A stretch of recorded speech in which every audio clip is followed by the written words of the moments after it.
বাড়িতে প্রবেশ করলে আবার স্ত্রীর সাথে ঝগড়া, সন্তান কথা শুনে না, নানা রকম টেনশন, নানা রকম চিন্তা, নানা রকম প্রেশানি আমাদের ব্রেনকে আজকে গ্রাস করে রেখেছে, তাই না?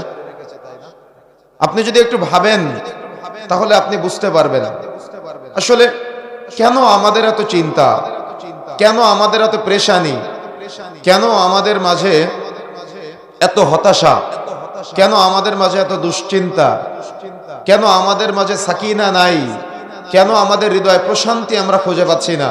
কিন্তু আমরা তো আল্লাহর ইবাদতের জন্য দুনিয়াতে এসেছি।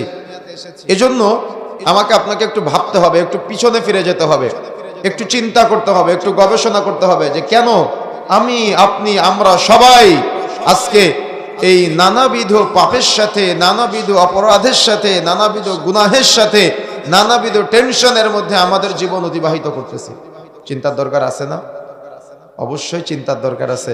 এই জন্য প্রিয় বন্ধুরা আমার, আমাকে আপনাকে যদি আমরা এই দুশ্চিন্তা মুক্ত, টেনশন মুক্ত, প্রেশানি মুক্ত, পাপ মুক্ত দুনিয়াতে চলাফেরা করতে চাই, তাহলে আমাকে আপনাকে যতগুলো জ্ঞান অর্জন করতে হবে তার মধ্যে অন্যতম একটি জ্ঞান হলো তাওহীদের জ্ঞান অর্জন করা। যার মূলত তাওহীদের জ্ঞান নাই তার জীবনে হতাশা তত বেশি। যার মধ্যে তাওহীদের জ্ঞান নাই সে অর্থনীতিতে শান্তি প্রশান্তি খুঁজে পাবে না। যার মধ্যে তাওহীদের জ্ঞান নাই সে রাজনীতিতে প্রশান্তি খুঁজে পাবে না। যার মধ্যে তাওহীদের জ্ঞান নাই সে অন্যান্য ইবাদত করে প্রশান্তি অর্জন করতে পারবে না। যার মধ্যে তাওহীদের জ্ঞান নাই সে পরিবার পরিচালনা করে কখনো প্রশান্তি অর্জন করতে পারবে না।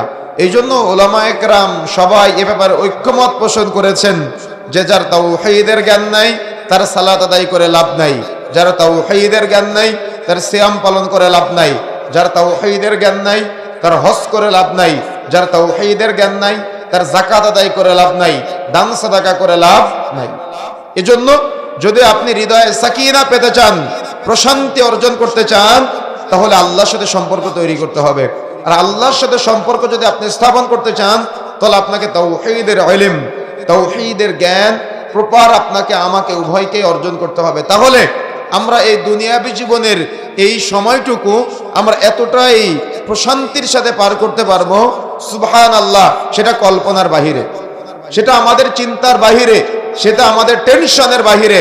এজন্য আমাকে আপনাকে আমার আপনার রবকে চিনতে হবে, আল্লাহকে চিনতে হবে।